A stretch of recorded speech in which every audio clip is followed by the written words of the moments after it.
The Gunn Bros have suddenly gone really, really quiet. Welcome back to Movies TV Mad. I admit your host with the most. It starts your girlfriends, wives, and especially your boyfriends and your husbands.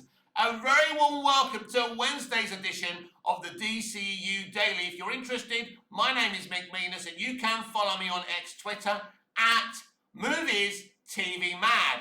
So originally, Superman was supposed to have its home digital release on the 26th of August.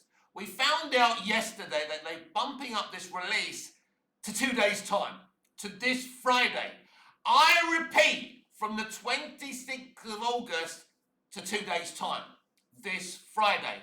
No fucking studio does this. No movie does this unless the movie is an absolute bomb and they're going to make $0 and 00 cents from the fucking movie. If you're looking for receipts that this movie is a financial failure, then there it is. Even Grace Randolph's jaw dropped on a video as she was talking about it, and that's saying something.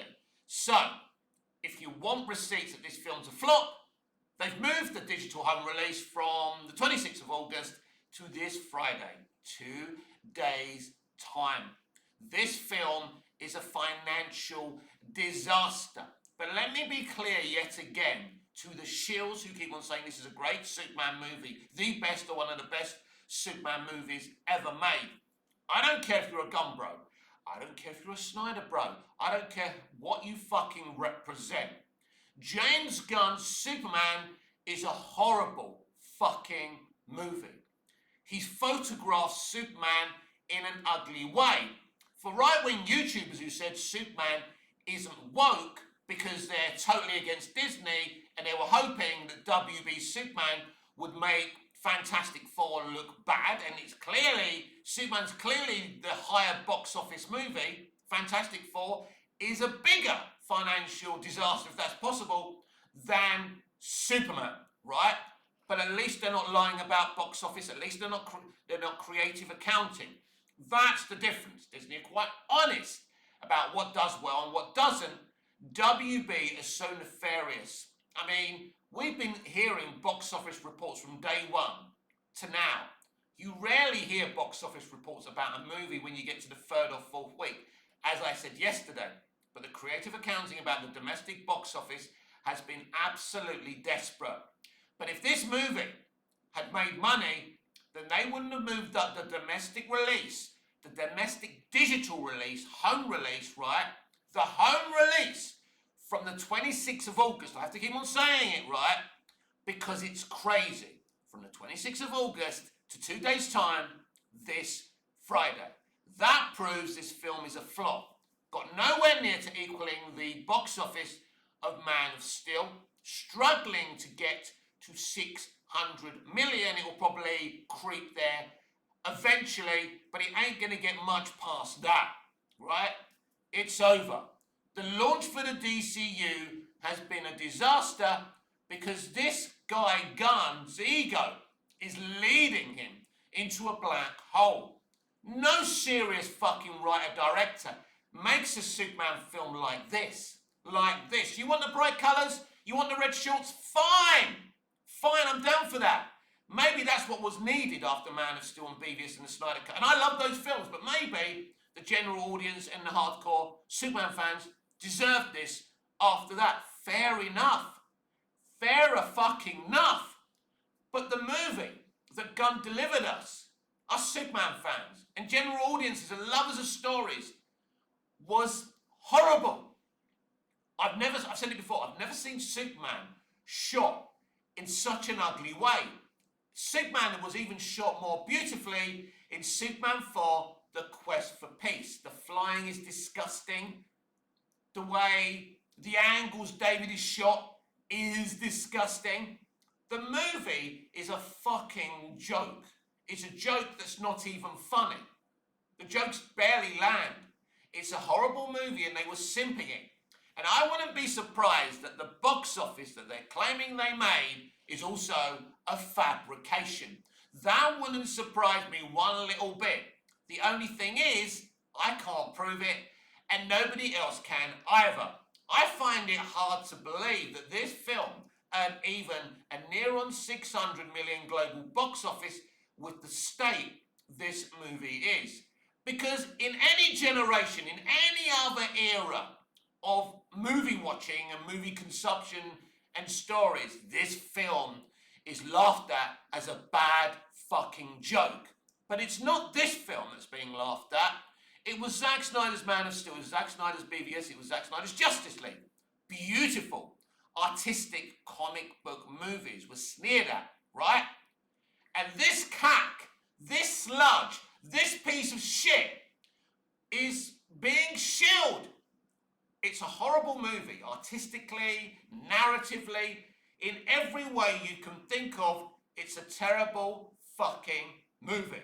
As I say, the flying is disgusting. They cut it down to 2 hours. It's a nothing movie without a plot, without a story. I don't get what it was really trying to do. And, as I keep on saying, all the right-wing YouTubers who said this film's not woke were telling bullshit. This movie is totally within the Hollywood woke mind virus, right? They made a beta bitch Superman who cries, who acts like a bitch to his girlfriend who's asking him some tough, logical questions. Because he's trying to make him this straight white male who's a bitch, who shouts, who cries, right? This film is everything that woke Hollywood is all about. Gunn hid it very well, but if you know what you're looking for, you don't even have to look that deeply. The representation of Superman in this film is horrible, it's despicable, it's disgusting. And, a clip from some BTS behind-the-scenes footage of the extras of this digital home release of Superman has been released. And basically, it's a discussion between David Corenswet and James Gunn. They're about to recall the scene when Superman makes his monologue to Lex, when he says he doesn't, he's the most human of any person because he worries, he's scared and all of that, but he still does his job. He still does good, right? It's a transparent monologue. It's a terrible monologue, right? We used to have great monologues in TV, stories, comics, books, and movies. But this is a terrible, transparent monologue. Well, thanks to David Corenswet, an even worse part of that monologue had gone from the movie because Corenswet didn't like it. So we see this exchange between Gunn and Corenswet. So Corenswet really didn't like the part where he says, "You said I don't belong here, Lex. That hurt me." Imagine that. A guy called Superman, right? Telling his arch nemesis that him saying nasty things about him hurt his feelings. I don't mind Superman being fragile emotionally, right? It's a good thing if you do it properly. Smallville did it properly. Superman Returns did it properly. The Christopher Reeve movies did it properly. Lois and Clark, The New Adventures of Superman did it properly. Whatever you think of Dean Cain, right? Superman and Lois did it properly. Everyone's done great live-action Superman adaptations apart from James Gunn. I can take something lovely and wonderful from even the adaptations that people say are bad. But James Gunn's Superman is absolutely bad, and that's why it didn't make no money. As I said yesterday, there was no point of them releasing it internationally. The money they made internationally won't even pay their fucking electric bill. It was terrible. Terrible at the end of the day. So this film's been a financial disaster. As I keep on saying, I don't even believe the box office they're claiming they made is the truth. I've kept this quiet, but I believe it's a fabrication. That movie barely made any money, hasn't made any profit. It's been a disaster. It is not a good Superman movie, and it's not going to launch a successful franchise. And this is why they've moved the home digital release from the 26th of August, let's repeat it again, to 2 days' time. That tells you everything you need to know. The Snyderverse was solidly financially successful. Not greatly financially successful, not the money they wanted to make, but at the very least, Snyder's movies were artistic. They were beautiful looking. They had a story. They were contemporary. Yes, they were dark. There wasn't, the colour palettes were kind of dimmed and all that. But it's just basically a man's vision, people's visions.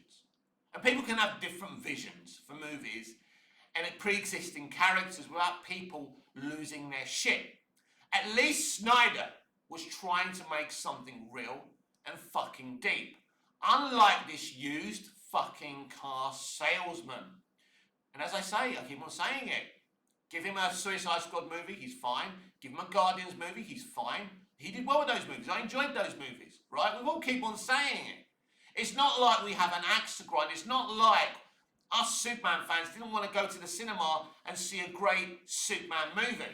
But it's the worst thing in the world when you're a content creator to lie. To lie that you enjoyed something just for access, right? It's the worst fucking sin. It's the worst fucking crime. And I will not lie to you. I did not like that Superman film.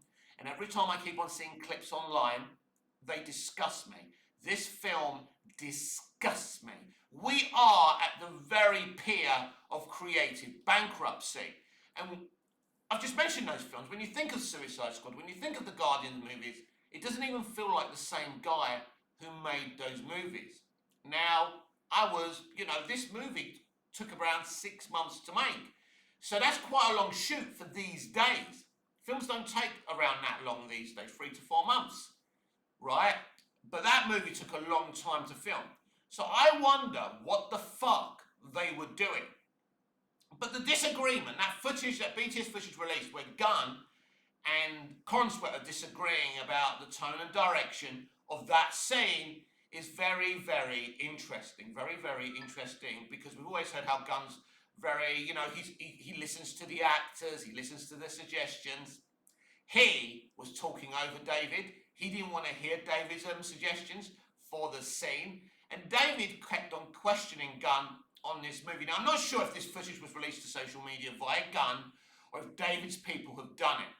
Because David's going to want to step away from this role, from this franchise very, very quickly. Before this movie, David was on a good path. Now, David's not a superstar. He's not going to make it big anytime soon. But he's an actor. He's a respected actor. He was playing good roles in the industry. He was in a good path. Not a Marlon Brando path, not on a Russell Crowe path, but a solid career where he works and earns money as an actor. Now, this movie is going to damage him. So already he wants people to know that anything we saw we didn't like in this movie was because of Gunn. And of course, if you're sophisticated enough, you understand anything in this movie is down to Gunn. He's the writer-director. That's why I argued about Man of Steel. It wasn't Snyder's idea to have Superman kill Zod. That was Goya.